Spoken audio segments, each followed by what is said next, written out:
mulai terbongkar mafia elit di balik skandal BBM oplosan. Bukti yang ditemukan Kejagung di rumah Riza Khalid nunjukin aliran duit yang udah diatur rapi banget sebesar 50 miliar ke Erick Thohir dan kakaknya yaitu Mbah Thohir. Mereka dapat 50 miliar sebagai uang koordinasi yang dikirim lewat Hussein ke Arya Sinulinga, staf sus BUMN yang juga tangan kanan Erick. Dan gak berhenti di situ, Kapolda Metro Jaya, Karyoto, juga kebagian jatah 25 miliar per bulan lewat Fadar Rafiq. Jelas, uang ini buat mengamankan operasi haram dan nutup rapat-rapat penyelidikan. Bahkan, mantan Deputi Penindakan KPK pun ikut main buat jaga skandal ini biar gak bocor. Nah yang lucu dari kasus ini, awalnya Kejagung bilang di berita, ini BBM oplosan. Pas netizen mulai ngamuk, mendadak diubah jadi BBM blending. Serius nih?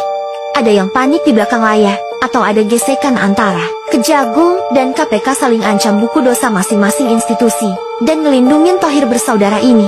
Gila sih kalau masih dibelah dan ditutupin. Korupsi hampir 1.000 triliun. Ini bikin semua mata tertuju ke Presiden Prabowo. Apakah makan Asia berani berantas tegas korupsi tanpa pandang bulu seperti janjinya saat kampanye? Atau kita harus lihat negara kita dipimpin oleh boneka politik? Ya emang bukan kecolongan, PA kecolongan kok 5 tahun. Itu namanya keterusan, ketagihan. Ya lagian lucu, kasus Pertamina itu udah 1 mingguan lebih viral. Tapi Menteri BUMN-nya baru berani buka omongan bakalan mereview total Pertamina setelah Ahok bicara di depan media, menjelaskan di depan umum, di depan publik, didengarkan oleh semua orang. Kenapa? Ada apa nih? Masa review total setelah Ahok bicara di depan umum? Kemarin mingkem-mingkem aja tuh Menteri BUMN.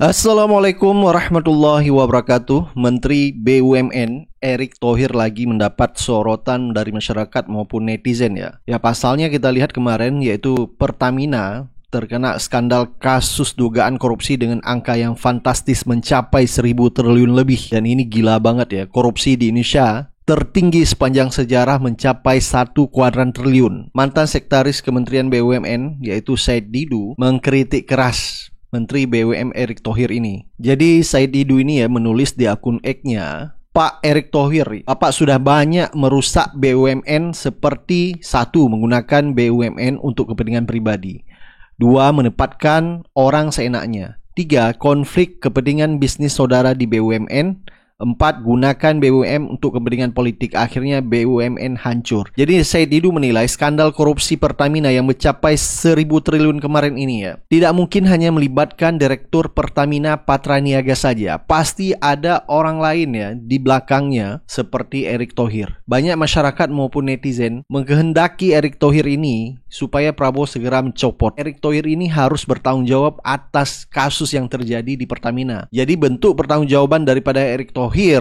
ya harus mengundurkan diri dan layak diperiksa oleh Kejaksaan Agung. Dan juga netizen ya menyoroti di mana Erick dan Jaksa Agung rapat soal Pertamina hingga larut. Netizen mempertanyakan ya, tidak etis seorang Menteri BUMN ya melakukan rapat bersama Kejaksaan Agung sampai larut malam. Justru menurut netizen Erick Thohir ini ya harus diperiksa karena bagian dari kasus skandal korupsi pengoplosan Pertama kemarin. Prabowo jangan hanya diam saja ngomong-ngomong bahwa akan memberantaskan korupsi sampai ke Antartika, akan mengejar korupsi sampai ke Antartika. Buat apa? Padahal di depan mata sudah jelas-jelas seperti Menteri BUMN harus diusut dan diperiksa. Memberantaskan korupsi ya berantaskan orang yang di sekelilingnya, yaitu orang-orang terdekatnya termasuk kabinetnya yang paling utama. Bukan hanya saja omon-omon. Kalau kita perhatikan BUMN di tangan Erick Thohir ini cukup banyak sekali masalah. Seperti kontraktor kemarin yang melakukan rapat dengan DPR, yaitu BUMN gagal bayar kontraktor sampai salah satu dari mereka itu harus bunuh diri, gantung diri akibat BUMN gagal bayar ya. Jadi benar-benar cukup miris sekali. Sekelas BUMN tetapi gagal membayar kontraktor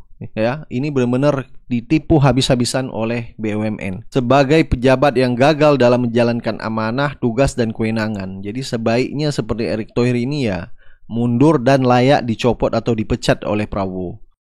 Pak Erick Thohir juga selalu menggembor-gemborkan bahwa kita beruntung, BUMN beruntung, negara beruntung. Beruntungnya di mana? Kalau kita sendiri, rakyat ini tidak dibayar, sana beruntungnya? Imbasnya kemana? Sampai orang sudah sampai bunuh diri. Berakhlaknya di mana Pak Erick Thohir? Akhlak apa seperti itu? Nah, pekerjaan kami yang di Bawen, jalan tol, sekarang orang kalau mau ke Solo, orang mau besok kalau mau pulang mudik ke Semarang, dengan mudahnya lancar. Tol itu sudah menguntungkan mereka. Tetapi kami tidak pernah dilihat, bahkan kami tidak pernah dibayar. Jadi kami berharap kepada Bapak, sebenarnya teman-teman ini juga sudah berupaya, dan ada yang sudah bunuh diri Pak, sudah gantung diri, yang di Brebes, terus kemudian ada yang rumahnya kemarin sempat dilelang, seperti itu. Terus kemudian Pak Bambang sendiri sudah terancam. Kalau kita berhutang dengan negara, berhutang dengan bank-bank negara, itu kita akan dikejar sampai manapun. Bahkan debt collector itu sering ke rumah. Tapi kalau negara berhutang dengan kita, luar biasa santainya. Saya sendiri 23 miliar Pak. Pak Andi itu sekitar 7 miliar. Dan rata-rata teman-teman ini sangat besar. Pak kok harus disuntik mati, bahasa dari Pak Erick Thohir selaku Kementerian BUMN. Dan sekarang terpilih lagi.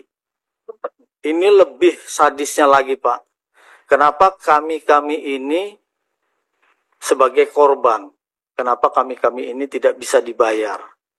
Jadi menurut pengamat politik yaitu Faisal Assegaf menilai bahwa BUMN hancur ini adalah di era pemerintah Jokowi dan di bawah Menteri Erick Thohir. Ini porak-poranda BUMN, terjadi korupsi gila-gilaan ya. Jadi kemarin kita lihat Mas Antam juga dipalsukan. Jadi cukup bobroknya BUMN ini di era pemerintah Jokowi. Yang seharusnya paling bertanggung jawab adalah Jokowi. Jadi Gema mengadili Jokowi ya sudah jelas sekali karena ada dasarnya. Apa yang terjadi di BUMN hari ini tidak lepas dari tanggung jawab Presiden Joko Widodo yang mendelegasikan kewenangan kepada seorang konglomerat yaitu Erick Thohir sebagai Menteri BUMN.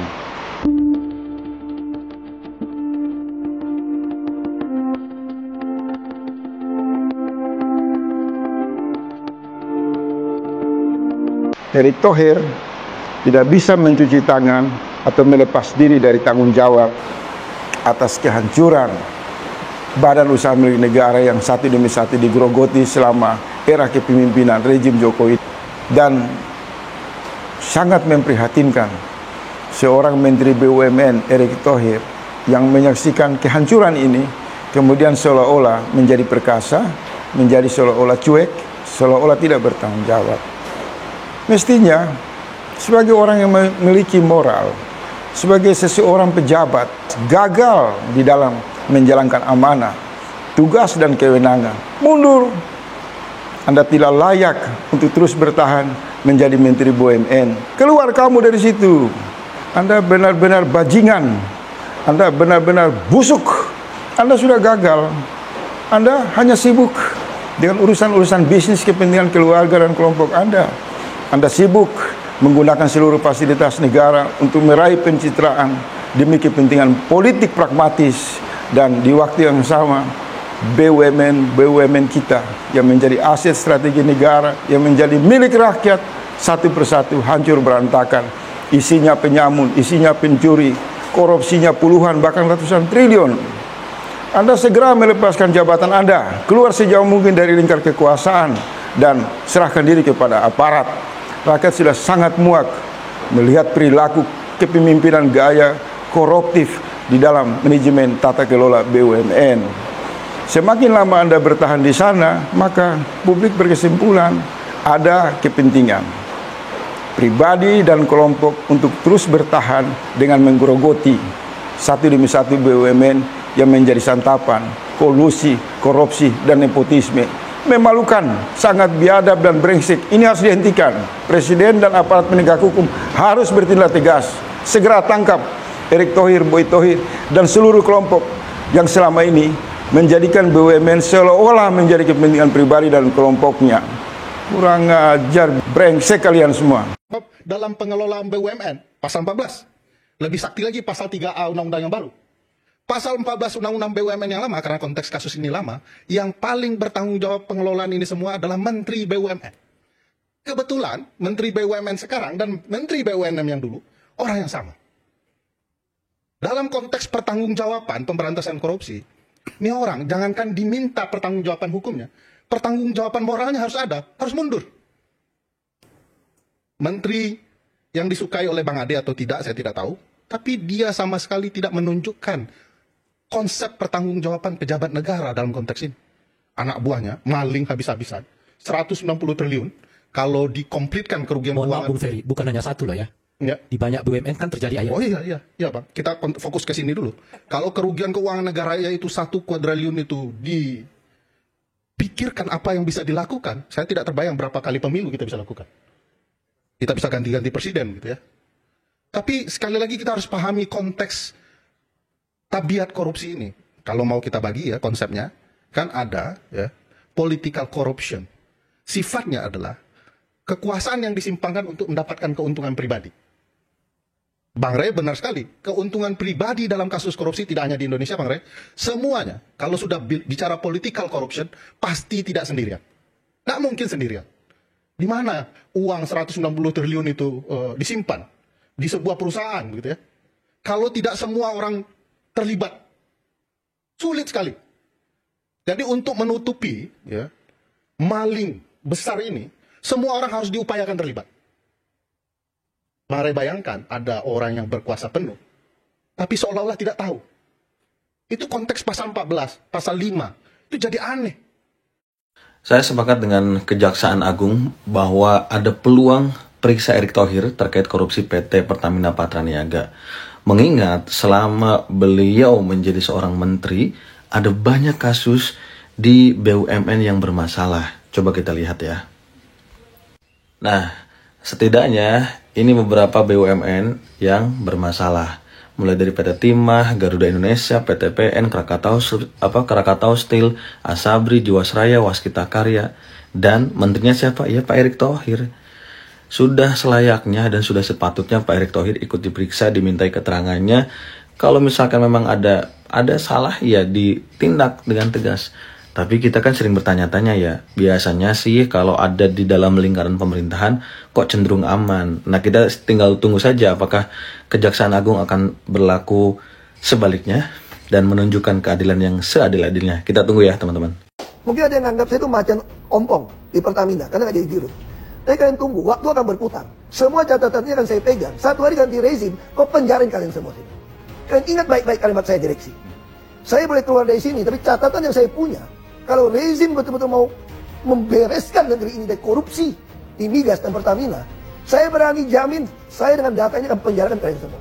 Ya, Menteri BUMN Erick Thohir membantah bahwasannya kasus dugaan korupsi di Pertamina yang mencapai hampir 1.000 triliun rupiah selama 5 tahun itu bukan kecolongan. Ya, benar juga sih, kalau 1.000 triliun itu bukan kecolongan, tapi kerampokan, Pak. Nah, Erick Thohir juga menyatakan bahwasanya dia akan melakukan bersih-bersih, begitu katanya. Ya, mungkin Pertamina ini mirip seperti klub sepak bola ya, yang pernah ditangani oleh Erick Thohir. Jadi maksudnya bersih-bersih adalah pemain yang lama akan diganti dengan pemain yang baru. Mungkin begitu maksudnya. Saya duga, jangan ini bukan di pemain ini. Apa setoran kepada penguasa, oknum penguasa nggak kebagian gede. Nah, mungkin masih ada yang ingat, dulu waktu Petrol dibubarkan juga banyak sekali yang dibuat kagum. Termasuk saya pribadi. Tapi ujung-ujungnya apa? Semua cuma ganti pemain. Faktanya, setelah Petrol dibubarkan, justru korupsinya itu semakin gila-gilaan. Jadi sudah benar tuh apa yang disampaikan oleh Ahok. Intinya gini lah. Intinya kita ngomong lah. Bubarin Petrol pun menurut saya itu main-main bohong doang. Kalau begitu, kalau orang Indonesia sama. Nah, sementara Ahok yang sudah lama membongkar aib di Pertamina malah dimusuhi dan diminta agar dipecat dari Pertamina. Lah ini kan aneh. Jadi saya mau katakan bahwasannya semua ini hanyalah sebatas omon-omon. Semakin kalian jujur dan baik di negeri ini ya, maka kalian akan semakin dihabisi. Baru-baru ini Menteri BUMN Erick Thohir bertemu dengan Jaksa Agung. Pertemuan itu dilakukan pada penghujung malam, tepatnya sekitar jam 11 malam. Ih, ada apa nih di antara pertemuan mereka? Kok gue ngelihat seperti ada udang di balik bakwan. Enak tuh kalau dimakan udang di balik bakwan. Ups, sorry nih ya. Ya jujur ya, gue melihat pertemuan ini seperti ada sesuatunya gitu. Karena kenapa pertemuan ini nggak dilakukan pada siang hari? Kenapa harus di penghujung malam? Lalu kenapa harus tertutup pertemuannya? Jika Erick Thohir mengatakan membahas Pertamina, ya seharusnya dipublish dong benar-benar secara transparansi. Atau jangan-jangan pertemuan ini ada titipan atau orderan dari seseorang? Ya mungkin aja dong, karena apa sih yang gak mungkin di Indonesia? Semua bisa dilakukan melebihi kuasa Tuhan. Itulah yang terjadi di Indonesia. Iya gak sih?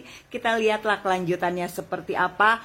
Apakah Kejaksaan Agung nanti akan memanggil Erick Thohir karena dialah orang yang harus bertanggung jawab terhadap terjadinya skandal mega korupsi di Pertamina Patraniaga. Dan jangan-jangan juga ternyata ada usaha untuk membungkam Ahok, karena ada kemungkinan kalau Ahok sampai berbicara, ini adalah awal titik terang dari semua yang terjadi di Pertamina. Kita lihat aja kelanjutan berikutnya. Oh iya Pak Erick, jangan lupa ya bagi-bagi dong bakwannya.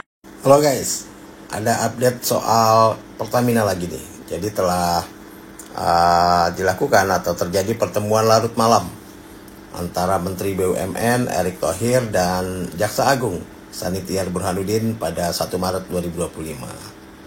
Nah ini tentunya menjadi menarik perhatian publik ya, karena kan ini terjadi atau berlangsung di tengah kasus dugaan korupsi tata kelola minyak mentah di PT Pertamina Patraniaga yang merugikan negara hingga 1.000 triliun. Nah, kalau kita lihat dari klarifikasinya Erick Thohir yang mengatakan bahwa pertemuan ini ya hanya membahas perkembangan kasus korupsi di Pertamina, dan dia menegaskan pentingnya langkah Kejaksaan Agung untuk menyelesaikan kasus ini tanpa mengganggu stabilitas perusahaan. Ini maksudnya gimana nih tanpa mengganggu stabilitas perusahaan? Kok seperti ada nuansa intimidasi gitu ya. Dan saya rasa ini mirip ya seperti yang pernah dilakukan dalam kasus Asabri, Jiwasraya, dan Garuda Indonesia. Nah, Erick pun menambahkan katanya bahwa dia dan Jaksa Agung sepakat untuk memperkuat pengawasan tata kelola di BUMN agar kasus serupa tidak terulang. Erick menyebut bahwa perlunya koordinasi lintas lembaga termasuk SKK Migas dan Kementerian SDM untuk mereformasi tata kelola di Pertamina secara menyeluruh. Dan Erick mengatakan bahwa pemerintah akan terus melakukan tinjauan total terhadap Pertamina untuk mencari solusi terbaik guna memulihkan kepercayaan masyarakat terhadap perusahaan ini. Nah, tapi pertemuan ini memunculkan banyak spekulasi dan kecurigaan sih. Ya banyak orang yang mempertanyakan etikanya soal pertemuan ini. Ketika orang yang bermasalah dengan hukum, ya, ini kan Erick Thohir seorang menteri yang lembaganya sedang bermasalah dengan penegakan hukum. Ini kok malah bertemu dengan jaksa. Hal ini kan dianggap memunculkan konflik kepentingan nantinya. Karena kan nggak menutup kemungkinan Erick pun harus diperiksa harusnya. Nah, tentunya banyak kecurigaan bahwa pertemuan ini bertujuan untuk mengontrol narasi-narasi publik.